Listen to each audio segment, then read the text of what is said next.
नमस्कार विद्यार्थी मित्रांनो. तर आज आपण वसीएम या प्रकरणातील नवीन जो भाग आहे विमा हा या ठिकाणी शिकणार आहोत. तुम्हाला या ठिकाणी व्हिडिओमध्ये डायरेक्ट दिसतंय की विम्याला इंग्रजीमध्ये इन्शुरन्स म्हणून ओळखलं जातं. असा हा भाग आपण या ठिकाणी शिकणार आहोत. यामध्ये विम्याच्या संकल्पनेमध्ये प्रामुख्यानं संकल्पना आपण पाहण्याच्या अगोदर आपल्याला या ठिकाणी शिकायचं आहे की विम्यामध्ये दोन पक्ष जे आहेत ते दोन पक्ष आपल्याला प्रथमतः पाहायचे आहेत. प्रामुख्यानं विम्यामध्ये जे दोन पक्ष आहेत त्या दोन पक्षांमध्ये पहिला जो पक्ष आहे विमा कंपनी. कोणता पक्ष आहे? पहिला विमा कंपनी. आणि दुसरा पक्ष आहे विमा धारक किंवा विमेदार म्हणू त्याला आपण. विमाधारक जो आहे त्याला विमेदार म्हटलं जातं. दिसतंय तुम्हाला? विमाधारक म्हणजे विमेदार. आणि दुसरा आहे विमा हमीदार म्हणजे विमा कंपनी. हे दोन जे पक्ष आहेत प्रामुख्यानं आधी त्या संकल्पना समजून घेऊ आपण. व्याख्या नाही पाहायच्या. प्रामुख्यानं विमाधारक म्हणजे जो विमा उतरवतो तो. विमाधारक म्हणजे कोण? जो विमा उतरवतो तो. आणि विमा हमीदार म्हणजे विमा कंपनी म्हणजे कोण? ज्यांच्याकडं विमा उतरवला जातो ती संस्था म्हणजे विमा हमीदार. विमा हा जो उतरवला जातो तो प्रामुख्यानं विमा उतरवण्यामागचा मुख्य हेतू आहे आपलं जे काही आर्थिक नुकसान होईल ते आर्थिक नुकसान होऊ नये, त्यापासून संरक्षण मिळावं, जोखीमेचं व्यवस्थापन व्हावं, जोखीम कमी व्हावी या हेतूनं त्या ठिकाणी विमा उतरवला जातो. प्रामुख्यानं आकस्मिक ज्या काही आपल्याकडं बाबी आपल्यावर उपस्थित होतात, जोखीम निर्माण होते, त्या जोखमीपासून विमेदाराला विमा कंपनी म्हणजे विमा हमीदार नुकसान भरपाई त्या ठिकाणी देण्याचं एक प्रकारे वचन देत असतो. या विमाधारक आणि विमा संस्था या दोघांमध्ये एक लिखित स्वरूपाचा करार होत असतो. असा हा जो लिखित स्वरूपाचा करार आहे तो लिखित स्वरूपातील करार या दोघांमध्ये त्या ठिकाणी होतो. आणि त्या कराराला विमाधारक आणि विमा हमीदार दोघंही संमती दर्शवतात. आणि त्यानुसार त्या ठिकाणी विमा हमीदार विमाधारकाला संरक्षणासाठी वचन देतो, तर विमाधारक विमेदाराकडून नुकसान भरपाई मिळवण्यासाठी देखील वचन घेत असतो. या ठिकाणी प्रामुख्यानं दोन पक्ष पाहायचेत. विमाधारक म्हणजे जो विमा उतरवतो तो. तर विमेदार किंवा विमा हमीदार म्हणजे ज्या संस्थेकडं नुकसान भरपाईसाठी आपण करार करतो ती संस्था म्हणजे विमा हमीदार, त्याला आपण विमा कंपनी म्हणू. मग अशा या दोन पक्षांमध्ये विम्याचा लिखित स्वरूपाचा करार त्या ठिकाणी ठरतो आणि विमा ही संकल्पना अस्तित्वात येते. विमा ही संकल्पना अस्तित्वात आल्यानंतर त्या ठिकाणी प्रामुख्यानं विमा या संकल्पनेमध्ये काही आपल्याला मूलभूत संज्ञा किंवा संकल्पना ज्या आहेत त्या आपल्याला या ठिकाणी पाहायच्या आहेत. त्यासाठी मी पुस्तकामध्ये देखील तुम्हाला दाखवू शकतो. त्याचबरोबर या ठिकाणी मी काही माझ्या पद्धतीनं नोट्स लिखित स्वरूपात पेजवर काढलेल्या आहेत, त्याही तुम्हाला मी या ठिकाणी दाखवू इच्छितो. त्यामध्ये पाहू प्रामुख्यानं पहिलीची संकल्पना आहे. पहिली संकल्पना विमाधारक संकल्पना पहिली. तेवढ्यावरच मी लक्ष केंद्रित केलंय. तेवढ्यावरच मी व्हिडिओसाठी कॅमेरा पण त्या ठिकाणी तेवढ्यावरच दाखवलेला आहे. विमाधारक या विमाधारकाला विमेदार, काय म्हणतायत, विमेदार म्हणून देखील ओळखलं जातं. हा जो विमाधारक आहे, हा विमाधारक काय करतो, तर विमाधारक हा दुसरा तिसरा कोणी नाही, तो एक व्यक्ती आहे. विमाधारक दुसरा तिसरा कोणी नाही, तर तो काय, एक व्यक्ती आहे. तो काय करतो, विशिष्ट तोट्यापासून संरक्षण मिळवतो. विशिष्ट तोट्यांपासून संरक्षण मिळवतो त्या व्यक्तीला विमाधारक, विमेदार म्हणून ओळखलं जातं. ही सदरची जी व्यक्ती आहे ती त्या ठिकाणी विमाधारक जो आहे तो विमा कंपनीकडून विशिष्ट तोट्यापासून संरक्षण मिळवू इच्छितो, संरक्षण घेतो. त्यामुळं अशा या सदर व्यक्तीस आश्वासित, म्हणजे तो थोडक्यात त्या सदर विमा कंपनीकडून एक प्रकारचं लिखित स्वरूपाचं आश्वासन घेतो. त्यामुळे त्याला आश्वासक म्हणून देखील ओळखलं जातं. आश्वासित म्हणजे एक प्रकारचं आश्वासन घेतो, विमा कंपनीकडून आश्वासन घेतो. त्यामुळे तो कोण आहे, आश्वासित. म्हणजे समोर एखाद्या विमा कंपनीकडून तो लिखित स्वरूपाचं आश्वासन घेतोय की मला संरक्षण द्या, म्हणून त्याला काय म्हटलं जातं, अंडरलाईन केली मी त्यासाठी, आश्वासित म्हणून ओळखलं जातं. तो आश्वासन घेतोय कोणाकडून, विमा कंपनीकडून. त्यामुळे त्याला काय म्हणतात, आश्वासित. आश्वासितचा अर्थ होतो आश्वासन घेणारा व्यक्ती, आश्वासन घेणारा व्यक्ती. ही झाली पहिली संकल्पना. यानंतरची विम्यामध्ये असणारी प्रामुख्यानं दुसरी संकल्पना जी आहे ती आहे, प्रामुख्यानं पहा दिसते, विमा हमीदार. विमा हमीदार, विमा हमीदार.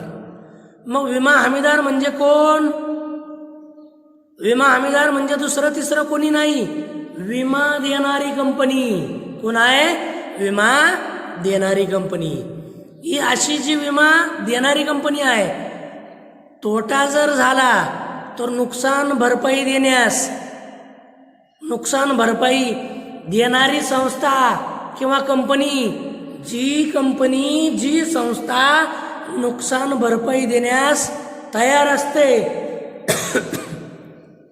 अशा विमा संस्थेस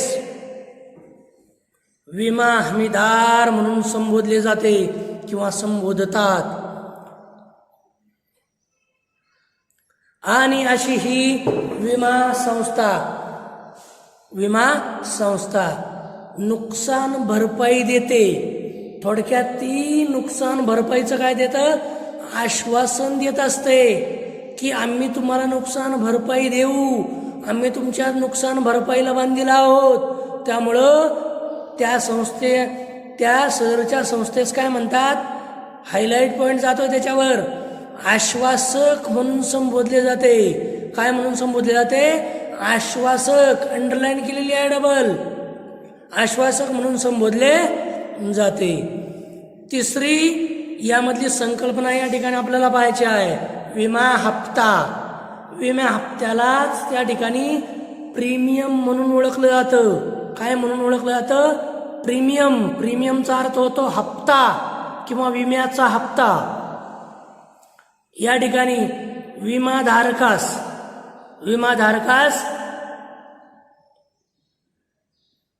विमा हमीदार नुकसान भरपाईची काय देतोय, हमी देतोय. विमाधारक म्हणजे कोण, जो विमा उतरवतो तो कोण, विमाधारक. जो विमा उतरवतो त्याला विमा धारक म्हणतात. विमा उतरवतो त्याला काय म्हणतात, धारक. ज्याच्याकडं विमा उतरवला जातो त्याला विमा हमीदार म्हणतात. ज्याच्याकडं विमा उतरवला जातो त्याला म्हणतात हमीदार. आणि जो विमा उतरवतो त्याला विमाधारक म्हणतात. दोन संकल्पनेचा गोंधळ करू नका. विमाधारक उतरवतो तो, हमीदार ज्याच्याकडं विमा उतरवला जातो तो. मग विमाधारक विमा हमीदाराला भरपाईसाठी किंवा नुकसान भरपाईसाठी जो विम्याचा भरपाईसाठी मोबदला देतोय, विमाधारक हमीदाराला विम्याच्या भरपाईसाठी जो मोबदला देतो त्या मोबदल्यास विमा हप्ता असे म्हणतात. कोण कोणाला मोबदला देतो तर त्या ठिकाणी विमाधारक विमा हमीदारास विशिष्ट रकमेत मोबदला देतो. त्यामुळं तो जो मोबदला विमाधारक विमा हमीदाराला म्हणजे विमा कंपनीला देतो त्याला म्हणतात विम्याचा हप्ता. परत एकदा फ्लॅशबॅकने मागे या. विमाधारक कोणाला म्हणतात? जो विमा उतरवतो त्याला विमाधारक म्हणतात. ज्या संस्थेकडे किंवा कंपनीकडे विमा उतरवला जातो त्या कंपनीस किंवा संस्थेस विमा हमीदार म्हणून ओळखलं जातं. पहिल्या विमा हप्त्यामध्ये पहिले दोन शब्द पहा, तीन शब्द विमाधारक आणि विमा हमीदार या दोनमध्ये गोंधळ करायचा नाही. विमाधारक म्हणजे जो विमा उतरवतो तो व्यक्ती आणि विमा हमीदार म्हणजे ज्या संस्थेकडं किंवा ज्या कंपनीकडं विमा उतरवला जातो त्या कंपनीस किंवा संस्थेस विमा हमीदार असे म्हणतात. तिन्ही संकल्पना क्लिअर होतील आता.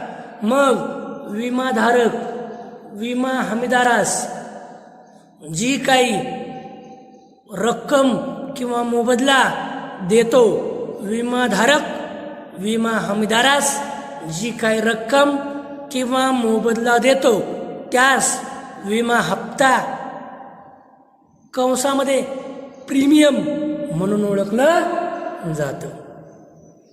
क्लिअर झाली असेल संकल्पना. चौथी संकल्पना किंवा संज्ञा आहे विम्यामधील, ती आहे त्या ठिकाणी विमा पॉलिसी. त्या विमा पॉलिसीला दस्तऐवज म्हणून ओळखलं जातं. दस्तऐवज मराठीमध्ये, पॉलिसी म्हणजे दस्तऐवज. त्यालाच विमा दस्तऐवज किंवा योजना दस्तऐवज म्हणून देखील ओळखलं जाईल. विमाधारक आणि विमा हमीदार परत त्याच संकल्पना. विमाधारक म्हणजे कोण? जो विमा उतरवतो तो. आणि विमा हमीदार म्हणजे ज्याच्याकडे विमा उतरवला जातो तो, त्याला म्हणायचं हमीदार. मग यामध्ये त्यांच्या दोघांमध्ये जो काही करार होईल आणि त्या करारामध्ये ज्या अटी अंडरलाईन केलेली आहे त्याला अटी, शर्ती, नियम, अटी, शर्ती, नियम या सर्वांना मिळून कोणाकोणामध्ये ठरतील अटी, शर्ती, नियम? विमाधारक म्हणजे जो विमा उतरवतो तो आणि विमा हमीदार म्हणजे ज्याच्याकडे विमा उतरवला जातो तो, ती संस्था किंवा कंपनी यांच्यामधील अटी, शर्ती, नियम यांना विमा धोरण म्हणतात. विमा धोरण म्हणजेच काय? विमा पॉलिसी किंवा विमा दस्तऐवज म्हणून ओळखलं जातं. या विमा धोरणांमध्ये विविध अटी आणि शर्ती ठरल्या जातात. विविध अटी आणि शर्ती ठरल्या जातात. आणि या दोघांचीही त्या नियम, अटी, शर्तींना मुक्त संमती असते किंवा संमती दर्शवली जाते. दोघांनाही ती अटी, नियम, शर्ती मान्य असतात. दोघं म्हणजे नेमके कोण? ते दोन पक्ष. ते दोन पक्ष कोणते? विमाधारक जो विमा उतरवतो तो, आणि विमा हमीदार म्हणजे ज्याच्याकडे विमा उतरवला जातो ती विमा कंपनी. या दोघांनाही त्या अटी नियम शर्ती मंजूर असतात.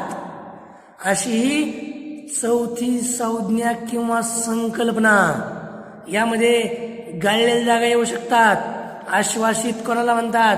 जो विमाधारक आहे त्याला आश्वासित म्हणतात. जी विमा संस्था आहे तिला आश्वासक म्हणतात. आणि विशिष्ट मोबदल्यात जो काही किंवा रकमेत विमा उतरवला जातो त्याला विमा हप्ता म्हणतात. गाळलेल्या जागासाठी येऊ शकतं. अटी नियम शर्ती यांना विमा धोरण म्हणतात. आणि अटी नियम शर्ती मिळून ज्या धोरणामध्ये अटी नियम शर्ती असतात त्यांना विमा दस्तऐवज पॉलिसी म्हणून देखील ओळखलं जातं. आणि पुढची संकल्पना आहे पहा, त्याच्यावर मी प्रयत्न करतोय माझा त्या ठिकाणी कॅमेरा फिरवण्याचा. कोणता आहे? दावा. काय संकल्पना आहे? दावा.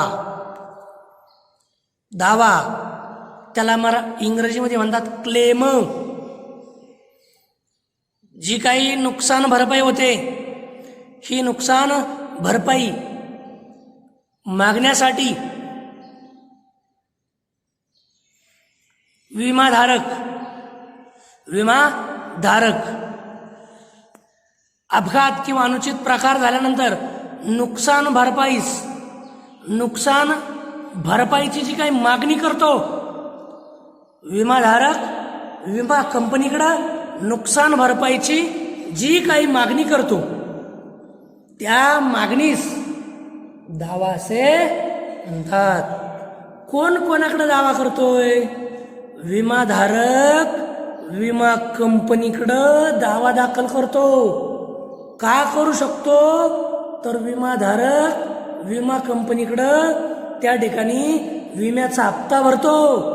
त्या विम्याच्या हप्त्याच्या मोबदल्यात विमा कंपनी म्हणजे विमा हमीदार त्या विमेदाराला बांधील असते नुकसान भरपाई द्यायला. त्यामुळं विमाधारक विमा कंपनीकडं म्हणजे विमा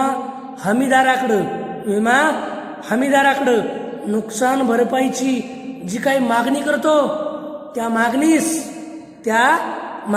काय म्हटलं जातं? दावा. इंग्रजीमध्ये क्लेम. कोण कोणाकडे क्लेम करतो? विमाधारक विमा कंपनीकडं. विमा कंपनीला दुसरं नाव काय आपल्या वसीमध्ये? विमा हमीदार. विमा काय? हमीदार. हा विमाधारक विमा हमीदाराकडं नुकसान झाल्यास नुकसान भरपाईच्या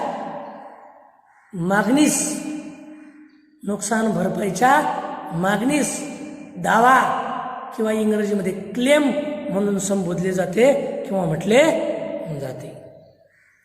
ही झाली पाचवी त्यामधली संकल्पना. प्रामुख्यानं पुस्तकात दाखवतोय मी. आता पुढची संकल्पना, त्या ठिकाणची पुढची जी संकल्पना आहे ती पुढची संकल्पना आपल्याला या ठिकाणी पाहायची आहे. ती आहे प्रस्ताव. काय संकल्पना? प्रस्ताव. प्रस्तावाला इंग्रजीमध्ये काय म्हणतात? प्रपोजल. आपण नाही का कोणाकडे एखाद्याकडे प्रपोजल ठेवतो, अमुक अमुक तमुक तमुक असं माझी तुम्हाला एक प्रपोजल आहे, तुम्हाला मान्य आहे का? त्याच पद्धतीनं विमाधारक विमा कंपनीकडं. आता इथं विमा कंपनी शब्द आला आहे. विमा कंपनीला दुसरा शब्द प्रयोग काय? विमा हमीदार. विमाधारक विमा कंपनीकडं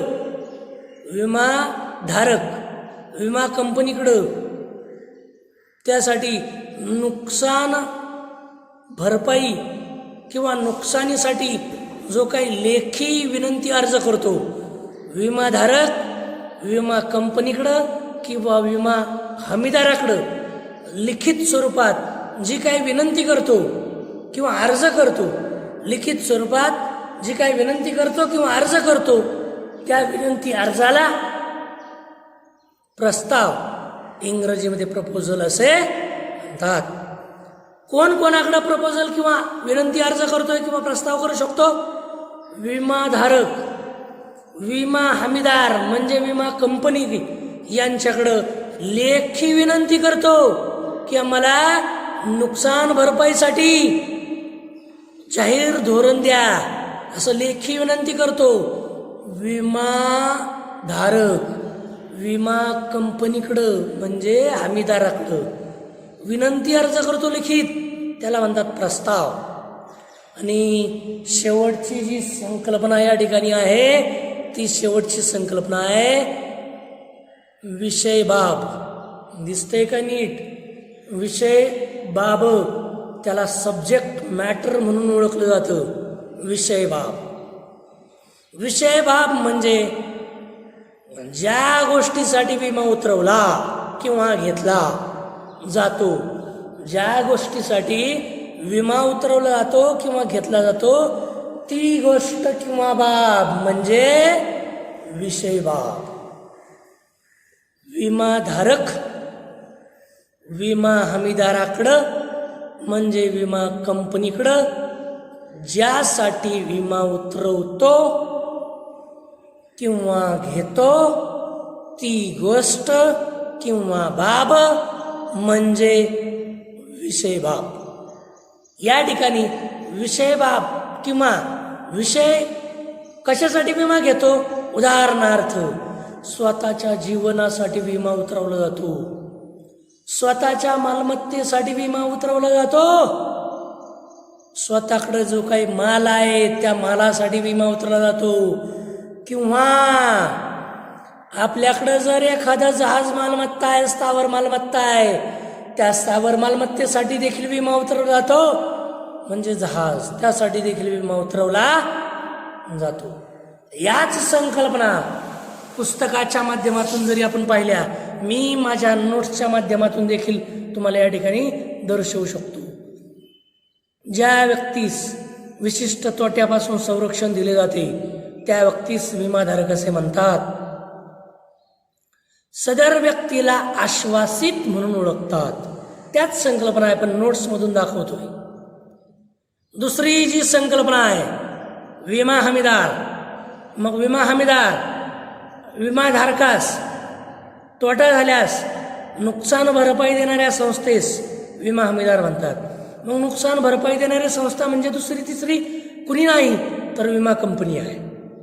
विमा कंपनी आहे. अशा या संस्थेस ती आश्वासन देते म्हणून आश्वासक म्हणतात. अंडरलाईन मी डबल केलेली गाडलेल्या जागांसाठी. विमा हप्ता प्रीमियम विमाधारकास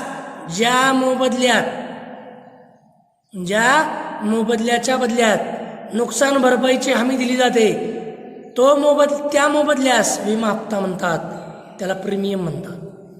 विमा योजना किंवा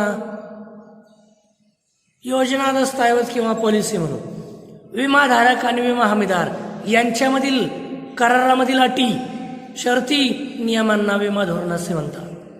आणि या विमा धोरणामध्ये सर्व अटी नियम शर्ती मांडलेल्या असतात. याच्या पुढची जी संकल्पना आहे ती या मी नोट्समधून मांडण्याचा तसाही प्रयत्न केलेला आहे.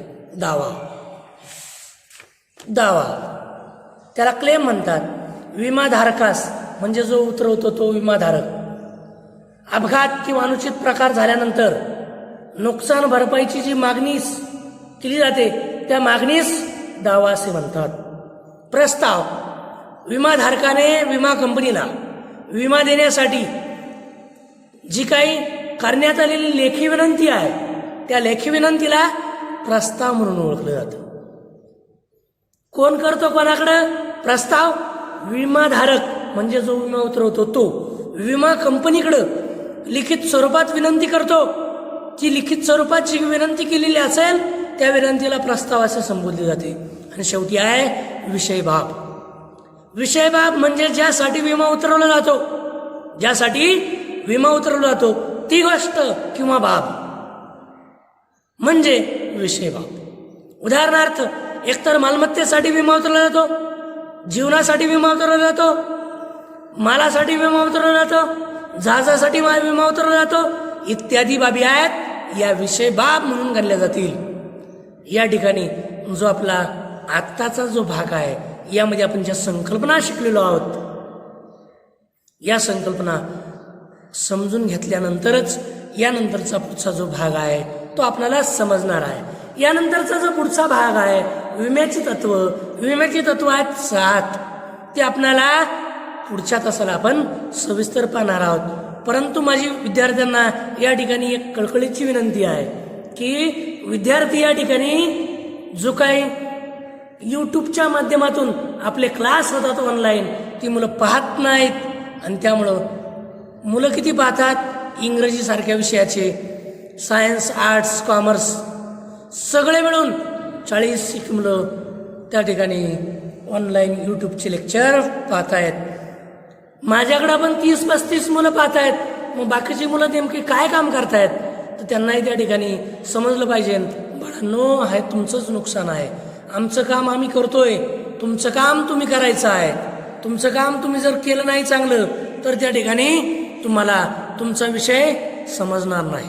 म्हणून तुम्हाला तुमचा विषय समजण्यासाठी तुम्हाला किमान त्या ठिकाणी दररोज येणारा भाग तुम्ही पाहिलाच पाहिजे, ऑनलाईन अभ्यास केलाच पाहिजे।